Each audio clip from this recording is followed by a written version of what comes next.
Allez, on va commencer ce conseil communautaire donc, du mardi 11 avril avec la première chose. Donc, il nous faut un secrétaire ou une secrétaire de séance. Je vous propose Jean-Marie Soulard, Pascal Ardouin, Joël Bluteau. Est-ce qu'il y a un volontaire? Jean-Marie, parfait. Jean-Marie Soulard. J'ai des pouvoirs. Donc, Monsieur Massonneau qui donne pouvoir à Monsieur Paco. Monsieur Rouleau qui donne pouvoir à Monsieur Hoc, Madame Mandin qui donne pouvoir à Monsieur Milsan et Monsieur Cardinaux qui donne pouvoir à Monsieur Étienne. Excusez-moi, je dois avoir le pouvoir du maire de Saint-Jean-de-Beugné, Johan Guilbault. D'accord. Ok, alors un autre pouvoir, donc celui de Madame Babagnan à Monsieur Cousseau. Celui de Monsieur Lavaux à Monsieur Pelletier.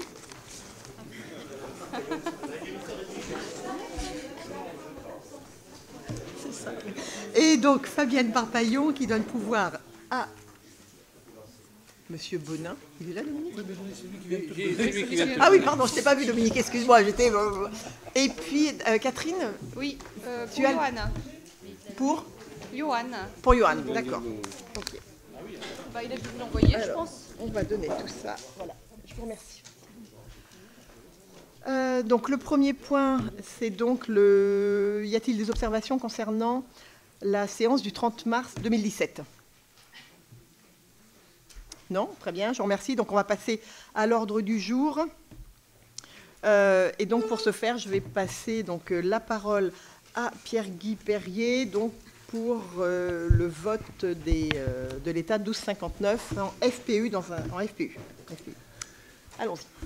Bien, merci Madame la Présidente.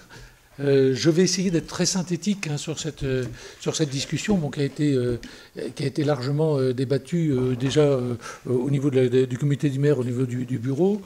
Donc, si vous voulez, sur ce vote des taux, on a cherché à être le plus juste possible à tous les niveaux. Le but, c'était d'arriver à ce que le contribuable, d'abord, ne soit pas celui qui soit le dindon de la farce d'une manière ou d'une autre sur le territoire.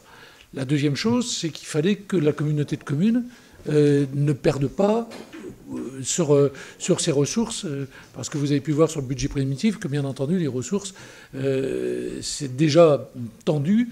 Si jamais on en perdait, ça aurait été quand même relativement ennuyé. Troisième point, c'est qu'il ne faut pas que les communes soient non plus le dindon de la farce, et donc qu'il n'y ait pas de perte de revenus au niveau des communes. Donc c'était quelque chose qui était assez complexe, d'autant plus que, et vous allez voir, il y avait donc il y a des méthodes qui sont proposées, donc que je ne développerai pas, mais ces méthodes proposées arrivaient à des injustices qui étaient des injustices tant vis-à-vis des communes que vis-à-vis du contribuable, puisqu'on était parti sur l'idée d'avoir un revenu qui était un revenu constant pour la communauté de communes. Le gros problème, si jamais on avait choisi ces deux possibilités, ces deux méthodes, c'est qu'après, ça aurait été très difficile de pouvoir développer un projet de territoire dans une ambiance sereine, pour une raison simple, c'est que vous avez un certain nombre de communes qui auraient pu se sentir lésées par rapport à d'autres communes. Donc il fallait qu'on trouve cette quadrature du cercle. On avait donc déjà proposé auprès de l'Assemblée des maires une solution qui était une solution de principe. Et en fait, cette solution existe, ce qu'on appelle sur une solution dérogatoire, et je vais y venir. Donc, ce qui va vous être présenté ce soir, c'est en fait la proposition du bureau et de l'Assemblée des maires. Comme je vous le disais, il y avait trois méthodes possibles. Celui qu'on appelle le taux moyen communal, le deuxième qui s'appelle le taux moyen pondéré global, et la troisième, méthode dérogatoire. En fait, le choix de l'Assemblée des maires, après une présentation qui a été assez longue mais très instructive de la part du cabinet KPMG, c'était de choisir la méthode dérogatoire, et ça a été voté à l'unanimité. Alors, je vais essayer d'être didactique sur cette méthode. On va prendre un exemple où vous avez trois communautés de communes, avec trois taux qui sont trois taux différents. Alors, ce qu'on peut appliquer aux communautés de communes, finalement, on pourrait l'appliquer aux communes individuellement. Donc, on a des possibilités de s'aligner. Alors, il y a deux possibilités. Soit on s'aligne sur la communauté de communes qui a les plus hauts taux, soit sur celle qui a les plus bas. celui qui a été proposé par l'Assemblée des maires, c'est de prendre la communauté de communes qui a les taux les plus bas. Donc, les taux qui seront proposés sont les taux les plus bas de la communauté de communes. À ce moment-là, si on regarde un petit peu une autre communauté de communes, qu'est-ce que ça va donner? Puisque cette communauté de communes, du coup, va créer un manque à gagner pour la nouvelle communauté de communes, qui est la différence entre ce qu'on avait avec ces taux et ceux qu'on va avoir avec les taux nouveaux. Dans l'exemple qui est donné ici, ça veut dire qu'on perdrait 100 000 euros, par exemple, ce qui serait beaucoup plus important, vous allez le voir, sur la communauté de communes Sud-Vendée littorale. Mais mettons ici sur l'exemple, donc on perdait 100 000 euros. Ça veut dire quoi? Ça veut dire qu'il faut les compenser, parce que sinon, la communauté de communes Sud-Vendée littorale, la nouvelle communauté de communes, aurait 100 000 euros en moins. Comment est-ce qu'on fait pour les compenser? Eh bien, tout simplement, on va diminuer d'autant les attributions de compensation auprès des communes. Mais alors, vous allez me dire, les communes, elles vont perdre de l'argent. Ben non, pour une raison simple, c'est que pour compenser, les communes augmentent leur taux de fiscalité à due concurrence de la perte qui a été observée donc, sur les taux communaux. En d'autres termes, ici, les communautés de communes, les communautés de communes augmentent leur fiscalité à hauteur de 100 000 euros, et donc tout le monde s'y retrouve. Ça veut dire quoi? Ça veut dire que la communauté de communes va retrouver ses fonds. Derrière, la commune va retrouver ses fonds, puisqu'il y a eu une augmentation de sa fiscalité. Mais le contribuable, lui, qu'est-ce qu'il va voir? En fait, en bas, à droite de sa feuille, il ne va voir aucune différence, puisque la diminution des impôts de la communauté de communes vont être compensés par l'augmentation de l'autre, à l'euro près. Donc, ça veut dire que lui n'aura pas de problème. Même chose pour une autre communauté de communes. Là, on l'appelait la 1, où là, il y aurait 200 000 euros de pertes. Eh bien, à ce moment-là, on refait la même chose, c'est-à-dire que ce sont les communes qui vont augmenter leur fiscalité et on va diminuer d'autant sur ces communes, à l'euro près par commune, le montant qu'elles vont avoir en plus. Donc là aussi, les communes de la communauté de communes numéro 1 ne vont pas perdre parce qu'elles auront augmenté leurs impôts, même si jamais il y a eu une diminution de l'attribution de compensation, à l'euro près sur le même montant. Et du coup, le contribuable, pour lui, c'est complètement transparent, puisqu'il y a à ce moment-là une égalité de traitement, d'abord dans toutes les communautés de communes, c'est-à-dire que dans les 3 communautés de communes, les contribuables ne vont pas voir leurs impôts bouger, ce sont les taux, jeu des taux qui vont faire la différence, et du coup, tout le monde s'y retrouve. Conclusion, pour les communes, les pertes en attribution de compensation sont comblées par les hausses de fiscalité. Pour la communauté de communes, les pertes en fiscalité sont comblées par la baisse des attributions de compensation. Et pour le contribuable, les hausses des fiscalités communales sont compensées par la baisse de fiscalité intercommunale. OK, c'est assez clair. Alors, pardon, hop là, j'ai sauté une... Qu'est-ce que ça donne en avantage et en inconvénient? La première, avantage, et le plus important, c'est celui de la neutralité fiscale théorique pour les contribuables. Alors, quand on dit théorique, c'est quelque chose, bien sûr, sur lequel on va travailler. Je vais vous expliquer après comment ça se passe. En fait, du théorique, on va passer aux pratiques. Ensuite, vous avez les communes qui bénéficient du dynamisme des bases fiscales. Ça, c'est important. Parce que vous allez voir que dans l'explication, aujourd'hui, qui va prendre le risque? C'est en fait la communauté de communes. Ce ne sont pas les communes. Puisque... sauf pour les communautés, les anciennes communes les communes de l'ancienne communauté de communes du Pays Né de la Mer, qui eux ne vont pas bouger leurs taux, puisque c'est en fait les taux des Pays Nés de la Mer qui vont être retenus. Eh bien, pour les autres, ils vont augmenter donc leurs taux. Donc il y a un dynamisme des bases fiscales. Ce dynamisme des bases fiscales, ils vont ensuite l'engranger pour les années à venir. Alors que pour la communauté de communes, c'est au contraire une perte de cette dynamique des bases fiscales. Quand il y a une augmentation des bases qui est donnée par l'État de 1%, les communes vont en profiter, la communauté de communes, les attributions de compensation derrière, elles sont figées ad vitam aeternam.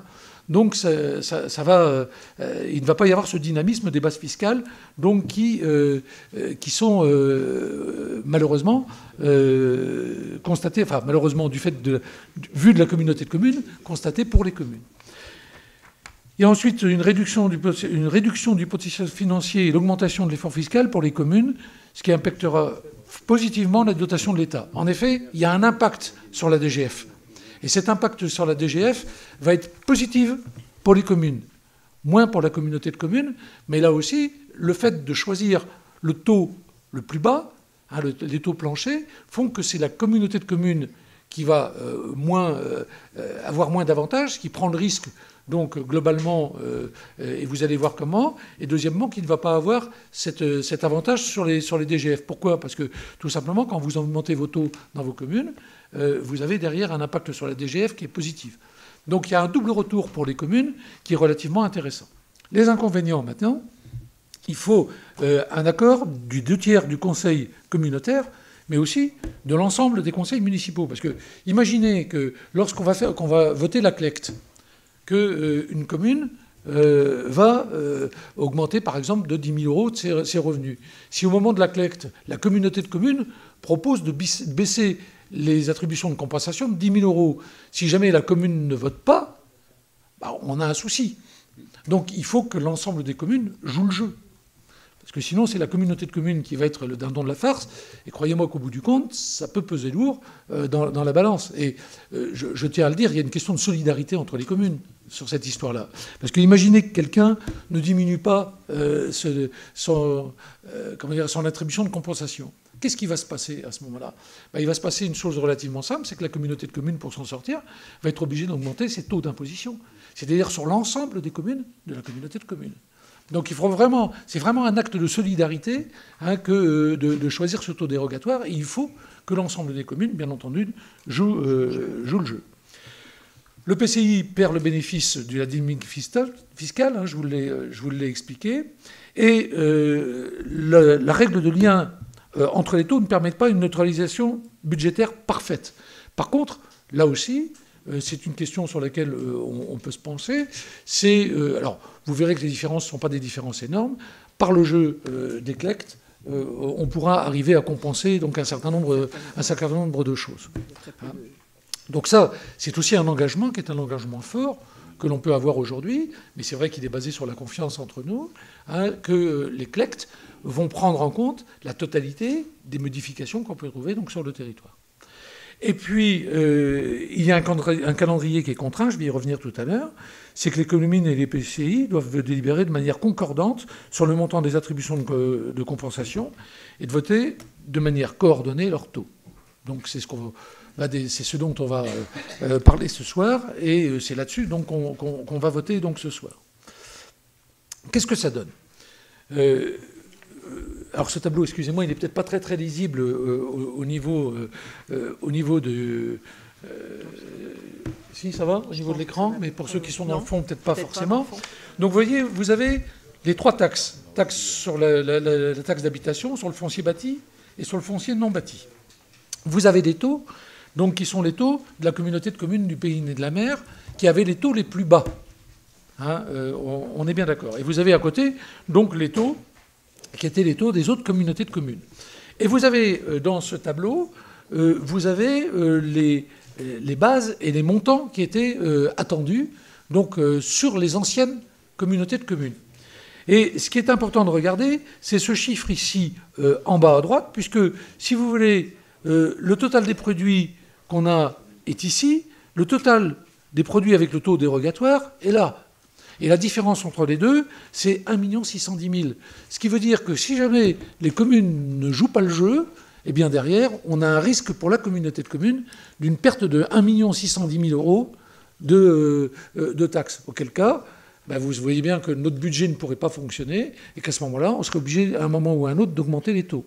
Donc là, le contribuable, finalement, serait le perdant dans cette histoire-là, sauf à ce que les communes disent on garde la différence, enfin la diminution qu'on devrait avoir de l'attribution de compensation et qu'on baisse nos taux. Pour le contribuable, ce serait une chose. Mais je pense que si jamais il y avait des communes qui voulaient garder cette baisse d'attribution de compensation, c'est plutôt pour le garder pour leur fonction propre, plutôt que la baisse sur le contribuable. Donc vous voyez qu'ici, il s'agit d'une véritable solidarité donc, entre les communes. C'est clair ?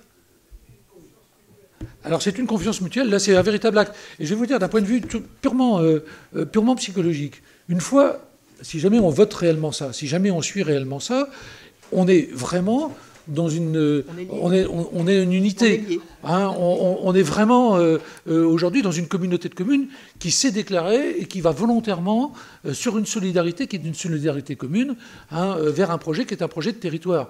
Et demain, quand on va parler du projet de territoire, cet impact que l'on aura voté aujourd'hui sera prédominant.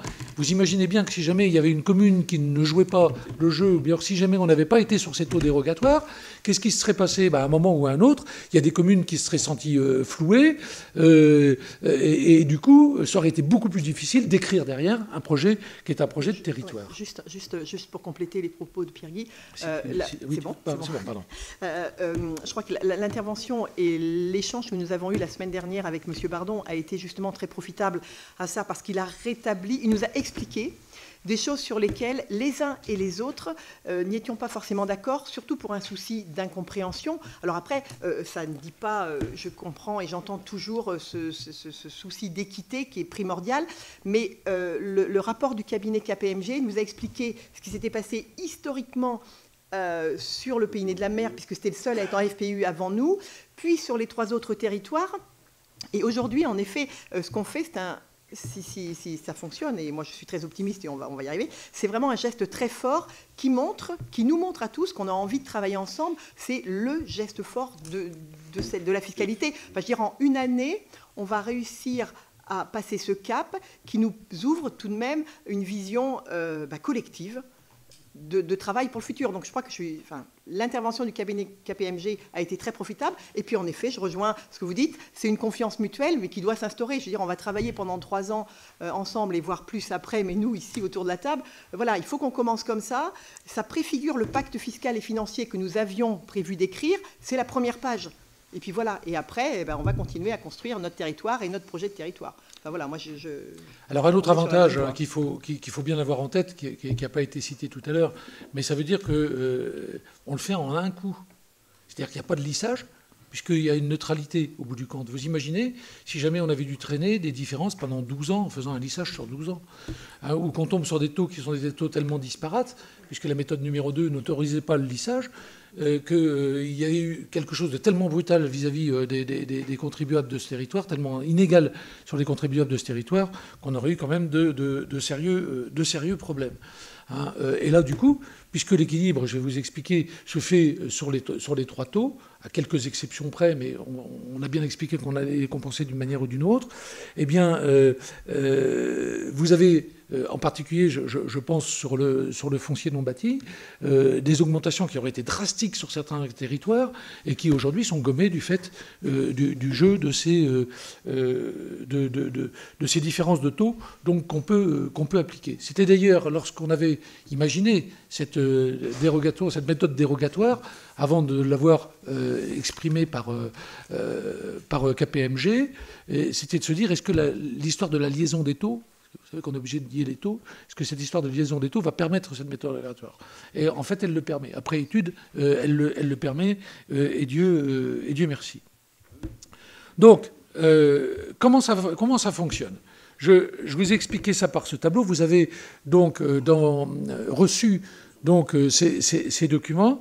J'ai pris une commune neutre pour ne pas avoir de problème avec l'édile qui dirigeait cette commune. J'ai pris les Moutiers-sur-Lay. Je ne sais pas pourquoi, mais je pense que je ne me ferai pas engueuler en prenant cet exemple. Donc, vous voyez un petit peu les différences. On est sur l'attribution de compensation, c'est-à-dire, en fait, ce que la communauté de communes, en ramenant les taux des Moutiers-sur-le-Lay sur le taux le plus bas, c'est-à-dire celui de l'ancien taux de la communauté de communes des Pays Nés de la Mer, ce qu'il perd en montant en euros. Ce montant en euros, vous voyez, pour la TH, il est de 15 000 euros, 9 700 pour le foncier bâti, 3 879 pour le foncier non bâti. Donc il y a une différence de 28 717 euros. C'est-à-dire qu'il faut, pour qu'il y ait un équilibre, celui dont on a parlé, que la communauté de communes, quelque part, récupère ces 28 717 euros. Mais alors, les Moutiers-sur-le-Lay auraient dans ces budgets 28 717 euros en moins. Donc, comment ils vont faire? Eh bien, vous prenez le deuxième tableau que vous avez tous. Vous avez les taux qui ont été ajustés après le rebasage. On ne revient pas sur le rebasage, vous avez compris comment ça fonctionnait. Donc, bien sûr, on part des taux donc, qui ont été rebasés.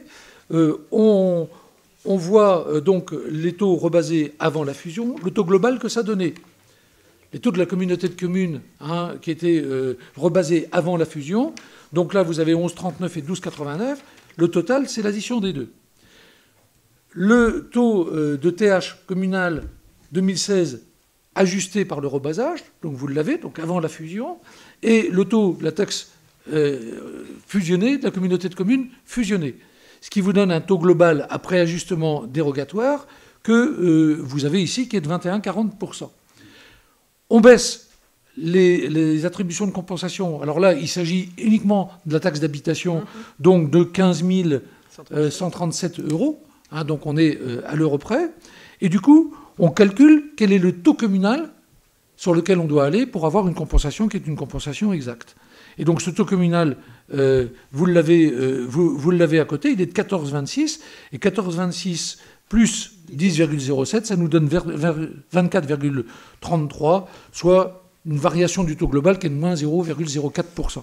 Donc vous voyez des différences qui sont à la marge, et pour lesquelles d'ailleurs les variations de produits, à 3 exceptions près, mais je pense qu'on y reviendra tout à l'heure, à 3 exceptions près, sont des variations qui vont plutôt dans un sens positif, mais tellement faibles par commune, que du coup c'est complètement invisible pour le contribuable. Voilà donc, si vous voulez, la manière dont ça fonctionne.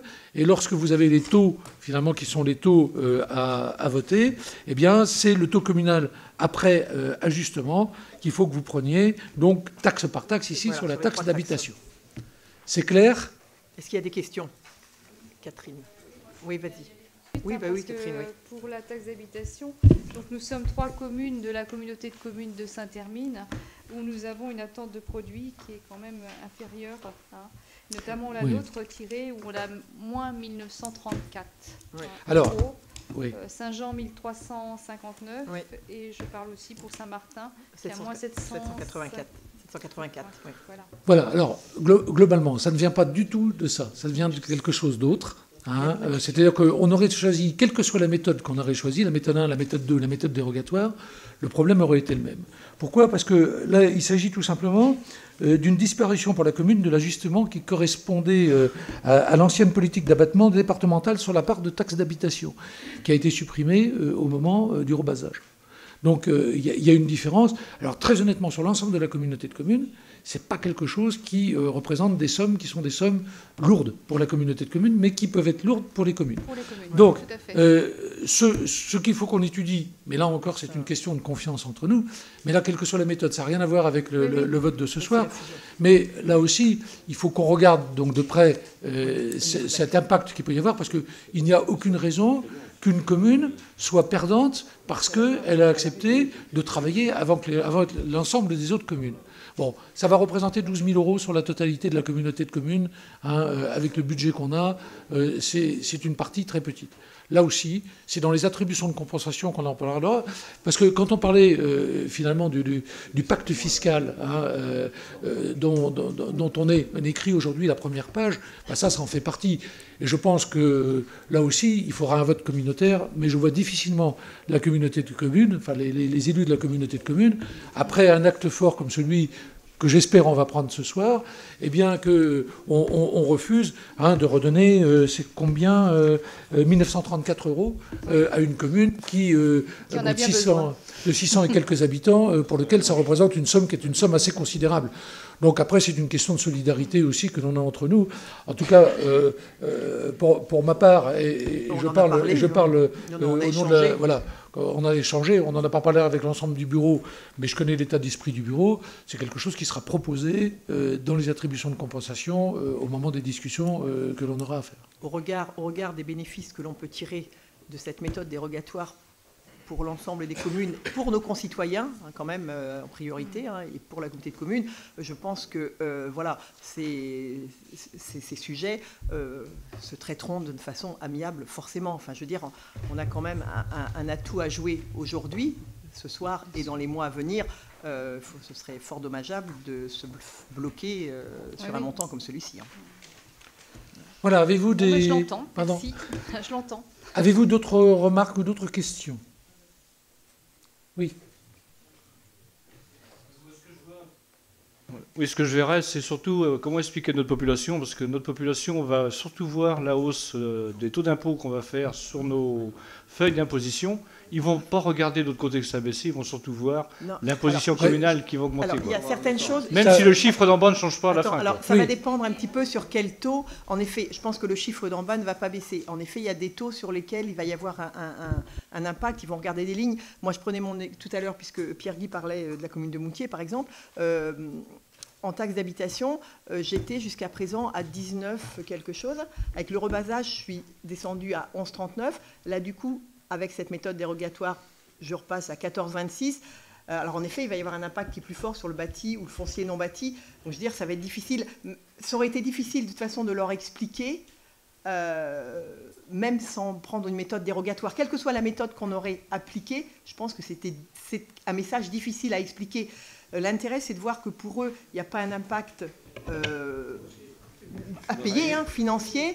Je pense qu'en effet, on a une explication à apporter. Je ne sais pas sous quelle forme, parce que ce n'est pas simple non plus de faire un courrier ou de faire... Je ne sais pas encore, il faut y réfléchir.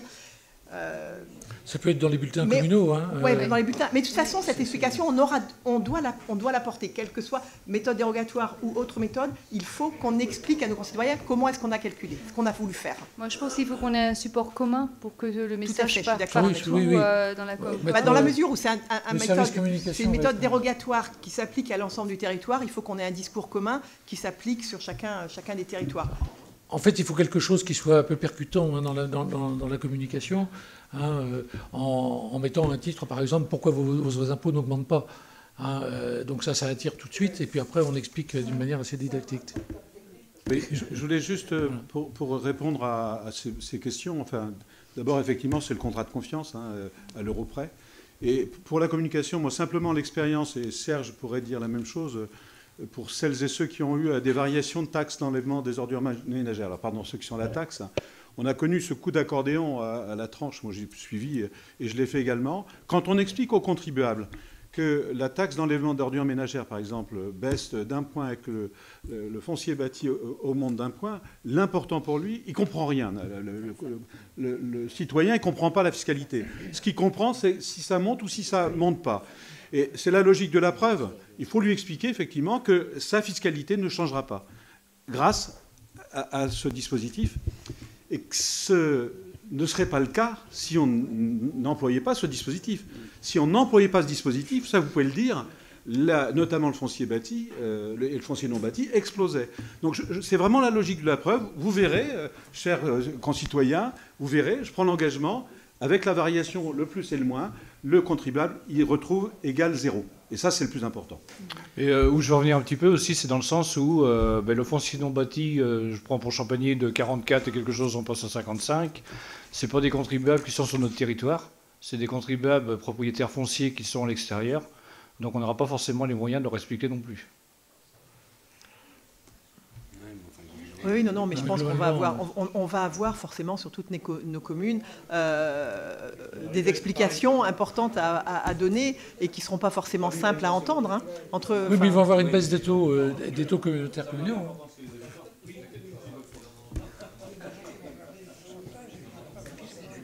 Puis alors, très honnêtement, hein, quand on...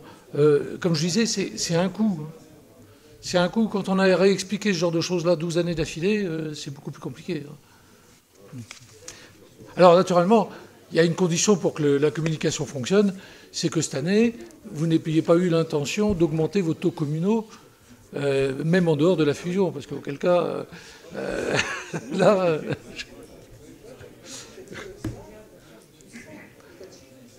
Dans ces cas-là, vous pouvez vous défausser sur la communauté de communes en disant c'est ces salopards de la communauté de communes. Enfin, bon.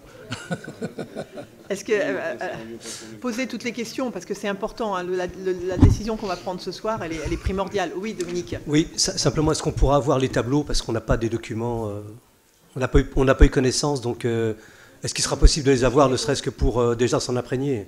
Les maires ont eu.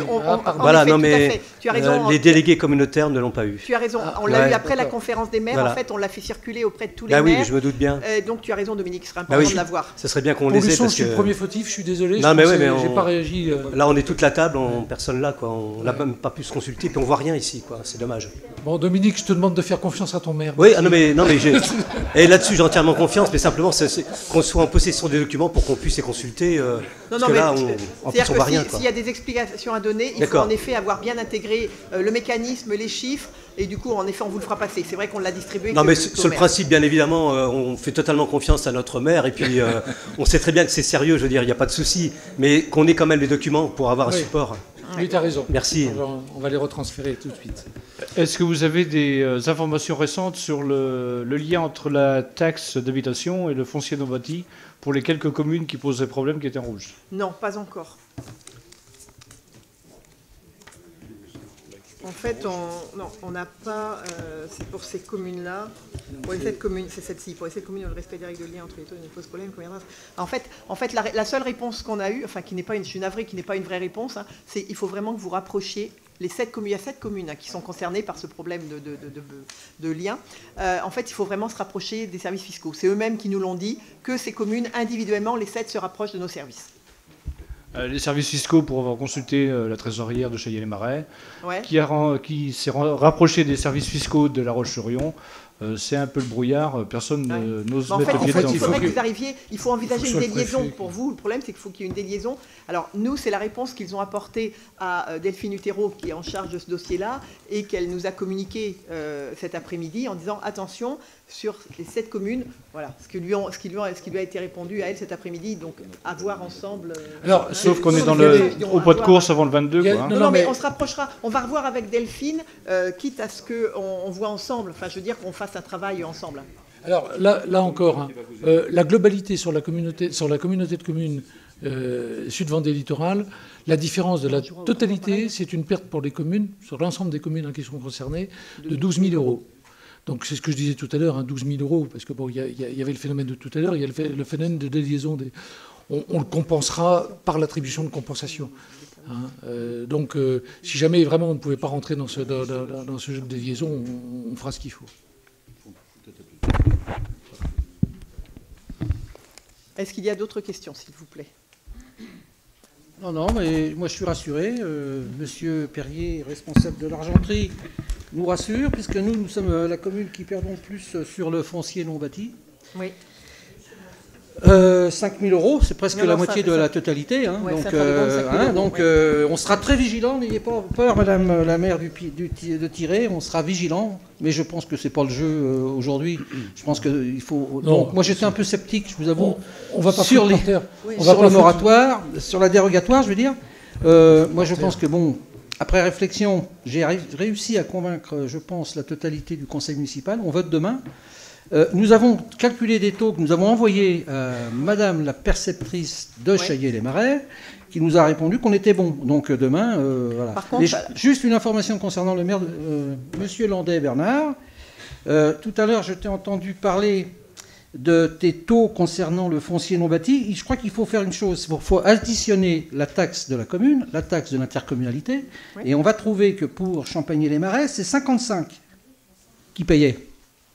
Et quand on va regarder un peu plus loin, eh bien, on va retrouver 55-31.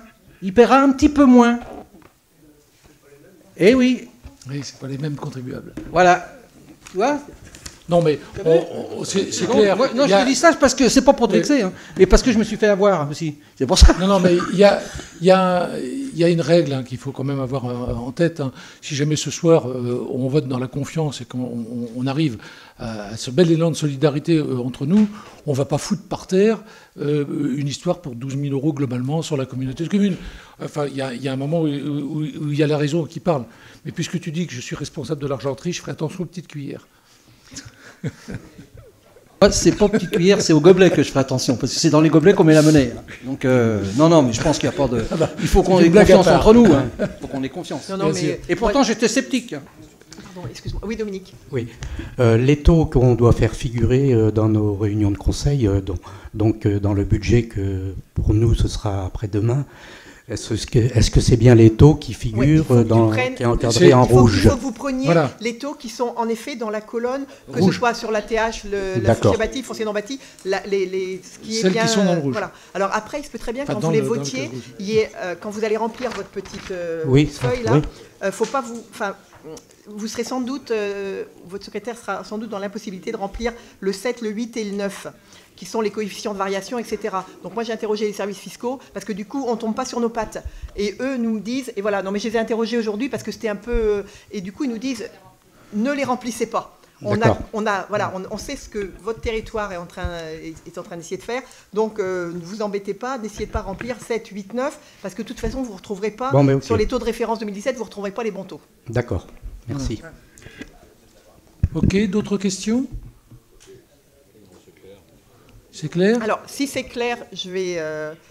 Alors, attendez, il y avait juste le calendrier, hein, mais vous le connaissez, hein, il faut que ce soit voté donc avant le 15 avril.